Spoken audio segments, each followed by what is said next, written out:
Bienvenue, chers élèves, troisième préparatoire. On continue ensemble aujourd'hui la résolution d'un système de deux équations du premier degré à deux inconnus, mais par contre de la leçon précédente. Dans la leçon précédente, on a vu comment résoudre ce système graphiquement, mais aujourd'hui, on va faire la résolution algébriquement. Alors, avant de commencer notre leçon, de trouver l'ensemble de solutions d'un système algébriquement, on doit avoir une simple idée de n'importe quelle notion. On a rapport des x, on va le nommer Rx. On a le rapport des y, on va le nommer Ry, et on a le rapport des nombres, Rn. Si on a un système formé de deux équations, les coefficients de x, le rapport entre les coefficients de x est appelé le rapport des x. Le rapport entre les coefficients de y sont appelés le rapport de y, et le rapport entre les constantes ou les nombres est appelé rapport des nombres. Alors, on a trois cas, comme vous avez vu dans la résolution graphique.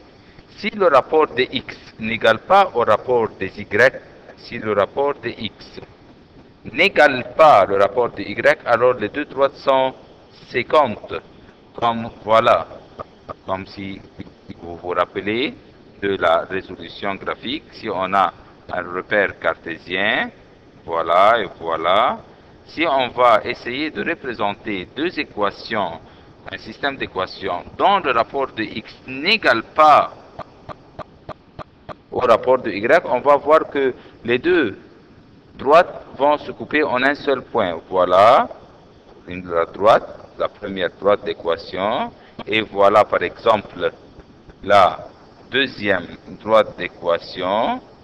Et comme vous voyez, la solution ou l'ensemble de solutions est le point où les deux droites se coupent, le point d'intersection qui est celui-ci. Alors ici, on a une seule solution. Une seule solution est le point d'intersection des deux points, comme vous avez vu dans la résolution graphique. Alors, si le rapport de x n'égale pas au rapport des y, alors les deux droites sont séquentes, ce qui veut dire qu'ils se coupent en un seul point, et ce système a une seule solution. Alors, en ce qui concerne si le rapport de x égale au rapport des y, maintenant, on voit une égalité si le rapport de x égale au rapport des y, mais n'égale pas, les deux ne sont pas égales au rapport des nombres.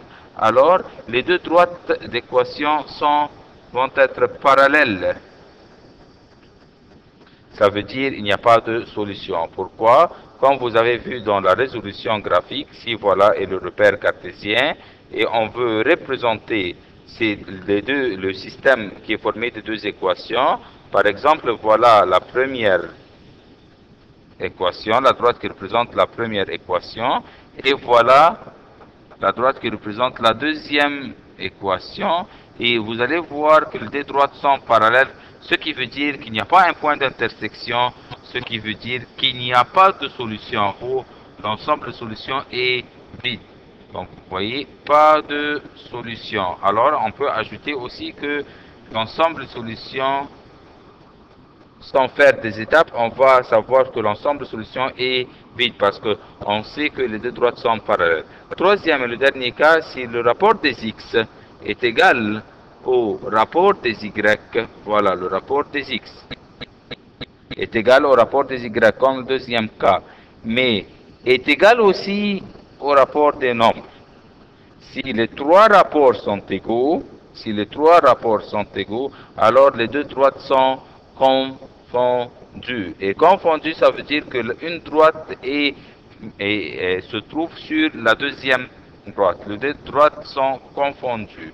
Alors, ici, il y a une infinité de solutions, car comme vous avez vu dans la résolution graphique, si on va essayer de représenter deux équations ou un système formé de deux équations dont le rapport de x est égal au rapport de y est égal au rapport de nombre, ça sera comme un exemple comme le suivant. Voilà la première droite et voilà la deuxième droite qui est confondue à la première ce qui veut dire sur les deux droites sont superposables ou les deux droites sont confondues, alors il y a une infinité de solutions. Pas un seul point qui se trouve en commun, mais voilà des infinités de points. Et chaque point représente un ensemble de solutions du système. Alors ici, on dit qu'on a une infinité de solutions.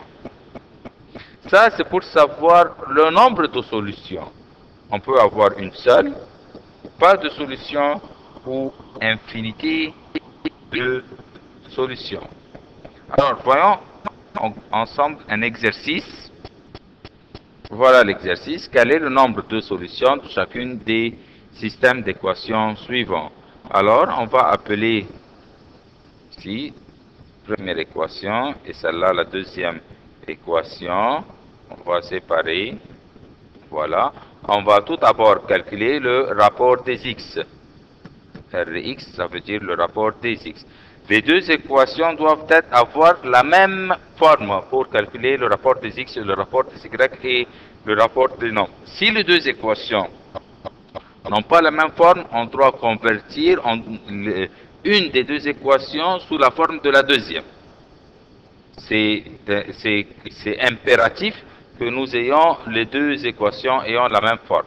Alors ici, le rapport des x, c'est 7 par rapport à 5, ou 7 cinquièmes. En ce qui concerne le rapport des y. Le rapport des y, voilà, le coefficient de y, c'est 4, sur le coefficient de y ici, qui est moins 2, qui est égal à moins 2. Alors, c'est bien clair, sans continuer de calculer le rapport de nombre, que le rapport de x n'égale pas au rapport des y. Voilà, ce qui me donne que le rapport des x n'égale pas au rapport des y. Et comme vous avez vu que quand le rapport des x n'égale pas au rapport des y, alors les deux droites sont séquentes, ce qui veut dire que les deux droites se coupent en un seul point, et ce point est la solution. Alors ici, il y a une seule solution. Puisque le rapport des x n'égale pas au rapport des y, c'est le premier cas, alors il y a une seule solution. Voyons un autre exercice. Quel est le nombre de solutions de chacun des systèmes d'équations suivants? Numéro B. On a 9x plus 6y égale 24 et 3x plus 2y égale 8. On va pareillement donner ça équation numéro 1, équation numéro 2. On va calculer le rapport des x. Ici, le rapport des x est 9 sur 3. 9 tiers, ce qui me donne 3. Le rapport des y égale 6 sur 2, ce qui me donne 3. Et on calcule le rapport des nombres, ce qui veut dire 24 sur 8, ce qui me donne 3. On voit clairement ici que rapport des x égale rapport des y égale rapport des nombres. Ce qui me donne que le rapport des x égale le rapport des y égale au rapport des nombres. Voilà, comme le troisième cas, rapport des x égale rapport des y égale rapport des nombres. Alors les deux droites sont confondues. Les deux droites sont l'une sur l'autre, ce qui veut dire qu'il y a des infinités de solutions, car chaque point qui est situé sur les deux droites ensemble représente une des solutions. Alors ici, il y a une infinité de solutions.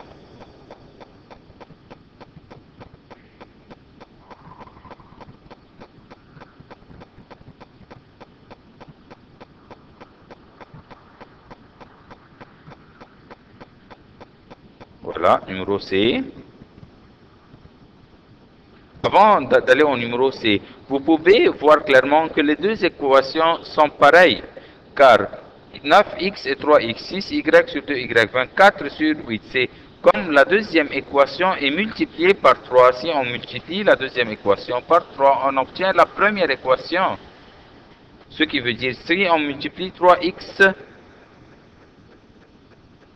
par 3, on obtient 9x. Si on multiplie 2y fois 3, on obtient 6y. Si on multiplie 8 fois 3, on obtient 24. Ce qui veut dire que les deux équations sont pareilles. Ce qui veut dire que les deux équations sont représentées par la même droite, ou deux droites confondues. Et quand les deux droites sont confondues, l'une et sur l'autre, il y a une infinité de solutions. Numéro C, 3x plus 4y égale moins 4 et 5x moins 2y égale 15. Pareillement, on calcule le rapport des x. Tout d'abord, on nomme les équations 1 et 2 et on calcule le rapport des x ici et 3 sur 5. Le rapport des y égale 4 sur moins 2, ce qui me donne moins 2. C'est bien clair ici que le rapport des x n'égale pas au rapport des y. Même si je ne suis pas obligé de calculer le rapport des nombres. Car si R et X, le rapport des X n'égale pas au rapport des Y, alors c'est impératif que les deux droites sont séquentes. Voilà, le rapport des X n'égale pas au rapport des Y, qui est le premier cas. Alors les deux droites sont séquentes, se coupent en un seul point et il y a une seule solution. Rx n'égale pas Ry, alors il y a une seule solution.